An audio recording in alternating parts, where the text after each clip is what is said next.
நாங்கள் அவர்களிடமிருந்து நாங்கள் கைவிடப்பட்ட போது எங்களுக்கு நாங்கள் உழைத்த உழைப்பிற்கு பலனாக ஓய்வூதியத்தை வைத்தாவது கடைசி காலத்தில் தங்களுடைய வாழ்க்கையை ஓட்டிவிடலாமா என்று நம்பியிருக்கிற இந்த அரசு ஊழியர்களை பற்றி ஏன் ஒன்றிய அரசு நிதிநிலை அறிக்கையில் ஓய்வூதிய திட்டத்தை இன்னும் அறிவிக்கவில்லை?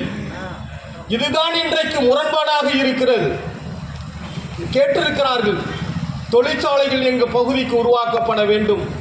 இங்கே விளைகிற மதிப்பு அந்த இருக்கிற பழமாக இருந்தாலும் சரி, மாவாக இருந்தாலும் சரி, மாங்காய்களாக இருந்தாலும் சரி, இங்கே கடலில் உற்பத்தி செய்கிற விளைகிற மீனாக இருந்தாலும் சரி, அத்தனையும் மதிப்பூட்டு செய்யப்பட்டு இங்கே தொழிற்சாலைகள் தொடங்கப்பட வேண்டும்.